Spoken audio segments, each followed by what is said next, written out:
हमारे साथ एक ऐसे राजनेता है जिनकी राजनीतिक समझ और डेवलपमेंट की सोच को पूरा देश मानता है। हमारे साथ है महाराष्ट्र के chief minister Devendra Fadnavis sir. Sir welcome. Thank you. सही दूसरा टाइम है जब मैं आपका इंटरव्यू दावोस में कर रहा हूँ जी। और लेकिन पिछली बार से ज्यादा ग्लोबल इन्वेस्टर्स है इस बार महाराष्ट्र को मिले हैं। जी क्या इंटरेस्ट उनको महाराष्ट्र में? के कुल मिलाकर महाराष्ट्र एक बहुत बड़ा ग्रोथ इंजन है भारत की अर्थव्यवस्था का। एक ऐसा इंजन है जिसको हम रीढ़ की हड्डी कह सकते हैं।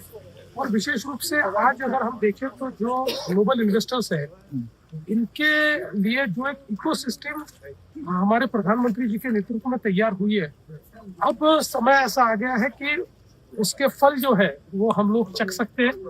और हर स्टेट का ये फर्ज बनता है कि इस इकोसिस्टम को एक प्रकार से उसका फायदा लेते हुए वो अपने अपने स्टेट्स में इन्वेस्टमेंट ज्यादा से ज्यादा लाए।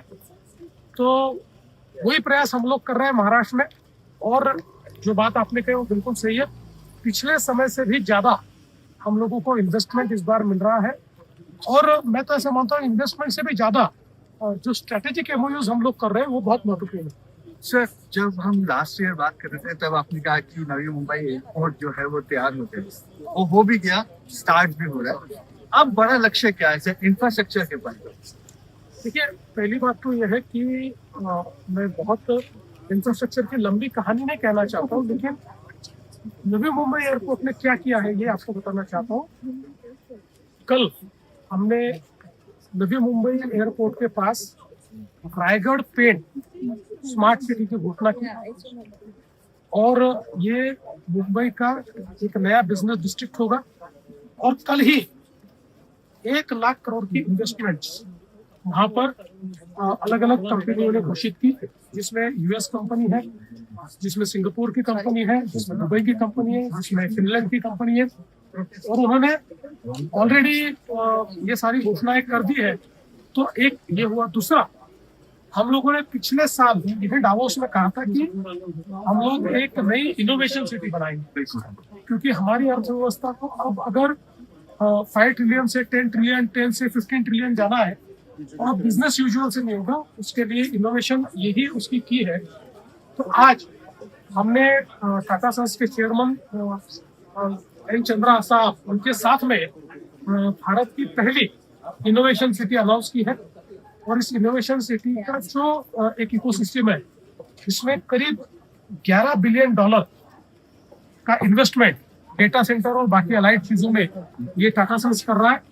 और एक ऐसी इनोवेशन इकोसिस्टम हम कर रहे हैं कि जिसमें दुनिया में जो नॉलेज सिटीज और इनोवेशन सिटीज तैयार हुई, उन सब का एक प्रकार से विचार करते हुए इसको हम डिजाइन कर रहे हैं। तो मैं ऐसा मानता हूँ कि देखिए, एक एयरपोर्ट ने इतना बड़ा एक परिणाम हमको कब से दिखाया कि हमारी अर्थव्यवस्था को अकेली इनोवेशन सिटी अगले 20 साल ड्राइव कर सकती है।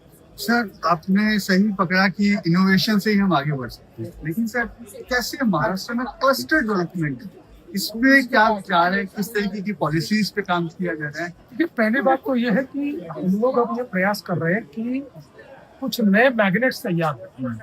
जैसे और मुंबई और एमएमआर रीजन, ये तो हमारे बहुत ही नेचुरल इंडस्ट्रियल मैग्नेट्स है, जहाँ बड़े पैमाने पर इंडस्ट्री आई है, जहाँ मैन्युफैक्चरिंग है।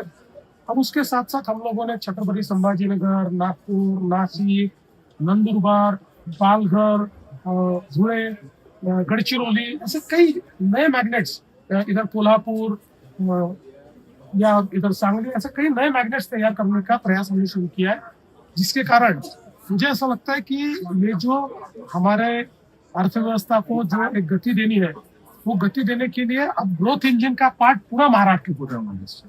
सर लेकिन मुंबई को कैसे डीकंजेस्ट किया जाए, उसके लिए आपके मन में क्या चल रहा है, क्या है प्लान है? क्योंकि आप जो प्लान बनाते हैं उसको इम्प्लीमेंट कर देते हैं। देखिए, 2 चीजें हैं। तो मुंबई को डीकंजेस्ट करने के लिए नेक्स्ट जो हमारा प्रयास है वो है एक टनलिंग का नेटवर्क हम लोग मुंबई में तैयार कर रहे हैं, कि जिस नेटवर्क के माध्यम से हम लोग मुंबई को डीकंजेस्ट करेंगे। साथ साथ पब्लिक ट्रांसपोर्ट को हम बहुत बड़े पैमाने पर बढ़ा रहे हैं। एक प्रकार से ईस्ट वेस्ट नॉर्थ साउथ सारी कनेक्टिविटी हम लोग तैयार कर रहे हैं। और उसके साथ साथ मुंबई एक कोस्टल सिटी में यह होता है कि जब तीन तरफ से पानी है तो आपको बढ़ने के लिए जगह नहीं होती। लेकिन हम लोगों ने एक प्रकार से जो अटल सेतु बनाया है, उस अटल सेतु ने मुंबई को हिंटरलैंड से जोड़ा है और उसके कारण अब मुंबई के विस्तार के लिए एक बड़ी जगह भी तैयार हुई है। इससे भी मुंबई को हम डिकंजेस्ट करेंगे। और आज मुंबई के लिए हम लोगों ने एक और बहुत बड़ी घोषणा की है। आज टाटा के साथ में हम लोगों ने एक घोषणा की है सर्कुलर इकोनॉमी की। हम मुंबई की एयर क्वालिटी, मुंबई की वाटर क्वालिटी, मुंबई में ऑल टाइप ऑफ वेस्ट, इसको एक सर्कुलर इकोनॉमी में लाना चाहते हैं, उसको वेस्ट में कन्वर्ट करना चाहते हैं। सर आपने जो क्लस्टर की बात करी, कोस्टल की बात करी, तो सर क्या वाटर ट्रांसपोर्ट भी ऑप्शन हो सकता है? 100% और उसकी पूरी प्लानिंग भी हमने कर दी है। मैं पिछले समय जब मुख्यमंत्री था तब हमने रोरो शुरू किया था। आज एमएमआर रीजन में 85 नॉटिकल माइल्स का वाटर ट्रांसपोर्ट चल रहा है, लेकिन इसको 100% पैसेंजर ट्रांसपोर्ट में बदलने के लिए, वाटर टैक्सी को शुरू करने के लिए अभी हमने प्लान बनाया है। 200 नॉटिकल माइल्स का ये प्लान है, जिसमें 21 जगह पर हम लोग जेटीज तैयार कर रहे हैं। और वो दिन दूर नहीं है, आने वाले 3 या 4 सालों में आप नई मुंबई के एयरपोर्ट से सीधे वाटर टैक्सी से गेटवे ऑफ इंडिया आ पाएंगे। लेकिन सर एक चीज जो लोगों को थोड़ा सा पिंच करती है वो है कि अफोर्डेबल हाउसिंग। उसके लिए सर क्या प्लान किया जा रहा है? कैसे लगाना के लिए थोड़े रेट्स कम हो, स्टैम्प ड्यूटी थोड़ी कम हो? अल्टीमेटली हाउसिंग का जो मार्केट होता है ये सप्लाई और डिमांड पर डिपेंडेंट है। और मुंबई में सप्लाई ये इसलिए कठिन है क्योंकि मुंबई ये लैंडलॉक सिटी है, या आप नई लैंड पैदा नहीं कर सकते। इसलिए हम लोगों ने रीडेवलपमेंट को भी लाया है, जिसमें हम लोग ग्लोबल स्टैंडर्ड्स को लेकर नई स्पेसेस तैयार करें। रीडेवलपमेंट करते समय सिटी और लिवेबल होनी चाहिए, कंजेस्टेड नहीं होनी चाहिए, इस प्रकार का प्रयास कर रहे हैं। उससे हम लोग मार्केट में ज्यादा स्टॉक लाएंगे तो ऑटोमेटिक जो कीमतें वो कम आएंगी। सर एक प्लान और था कि यदि आपके पास पार्किंग नहीं है तो आप गाड़ी नहीं खरीद सकते, तो क्या वो प्लान अभी भी टेबल पे है या सर उस पर कुछ चेंजेस अमेंडमेंट के साथ आप? देखिए वो प्लान भी हमारे कंसिडरेशन में है और उसमें गाड़ी नहीं खरीद सकते ऐसा हमारा कहना नहीं है, क्योंकि आप ऐसा रोक नहीं सकते, उससे अर्थव्यवस्था पर भी परिणाम होता है।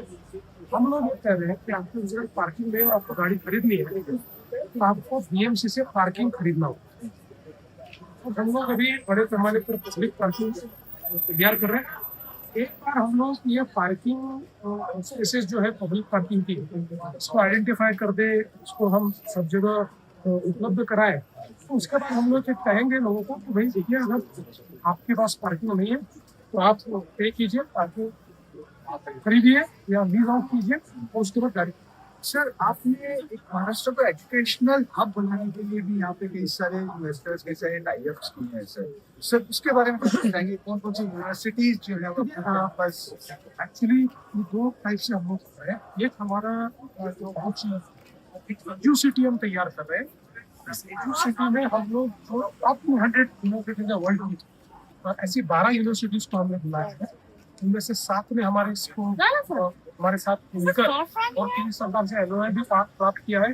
5 और बिल्कुल तैयारी में है जो एलओआई प्राप्त करेंगे। तो एक ये है, लेकिन उसके साथ साथ हम लोगों ने यहाँ पर कुछ स्ट्रैटेजिक एमओयूज भी किए हैं। जैसे अगर हम विचार करें तो इंस्टीट्यूट ऑफ जियोलॉजी नीदरलैंड्स का जो है उसके साथ हो कि जो देखिए आज अगर आपको टनलिंग करना है या आपको इस प्रकार से नई कोई बिल्डिंग पॉलिसी लानी है तो जियोलॉजी बहुत इम्पोर्टेंट होता है और दुनिया में उनका सबसे बड़ा नाम है। उनके साथ हमने कोलैबोरेट किया है। MIT के साथ कोलैबोरेट किया है। MIT की जो मेडटेक लैब है वो इस प्रकार से कि दुनिया में आज सबसे तेजी से जो इन्वेस्टमेंट हो रहा है मेडटेक में हो रहा है, जो जॉब्स क्रिएट हो रहा है मेडटेक में हो रहा है। और मेडटेक ऐसा है कि जो आपके मेडिकल पूरी टेक्नोलॉजी के माध्यम से हेल्थ केयर को अफोर्डेबल बनाता है। और दुनिया में जितने स्टार्टअप्स बड़े बड़े जो यूनिकॉर्न में बदले वो इसी लैब से तैयार हुए। उनके साथ हमने अभी स्ट्रैटेजिक एमओयू करके सेम इकोसिस्टम हम महाराष्ट्र में तैयार कर रहे हैं। तो इसमें निवेश से भी ज्यादा नए यूनिकॉर्न्स तैयार कर, ये इसके पीछे के हमारे। सर मेरे 2 आखिरी सवाल है जी। एक है ईवी पॉलिसी को लेकर, ईवी के लिए कोई नई पॉलिसी लेकर आ रहे हैं जो देखिए ईवी पॉलिसी महाराष्ट्र में सबसे अच्छी है और सबसे ज्यादा ईवी में अभी जो इन्वेस्टमेंट भी आया है वो महाराष्ट्र में आया है। और मुझे लगता है कि जो भी ईवी के मैन्युफैक्चरर्स है उन्होंने जो चीजें मांगी हमने उनको। सर आखिरी सवाल पॉलिटिकल है, आपसे ज्यादा चाहूंगा पूछने की दावोस में हम खड़े हैं, बात पीएमसी की कर लेते हैं। पीएमसी की शानदार जीत के बाद आप दावोस आ गए, मेयर का एक सिलेक्शन होना है, तो क्या 26 जनवरी से पहले हो जाएगा या? देखिए अभी पहली बात तो ये है शायद कल या परसों मेयरल पद की जो 29 महानगर पालिकाएं हैं उनमें मेयर किस कैटेगरी से होगा उसका एक रिजर्वेशन का कल या परसों को लॉटरी निकलेगी। उसके बाद ये सारी चीजें डिसाइड होगी, लेकिन उसमें कोई प्रॉब्लम नहीं आएगी। Thank you, thanks for giving time to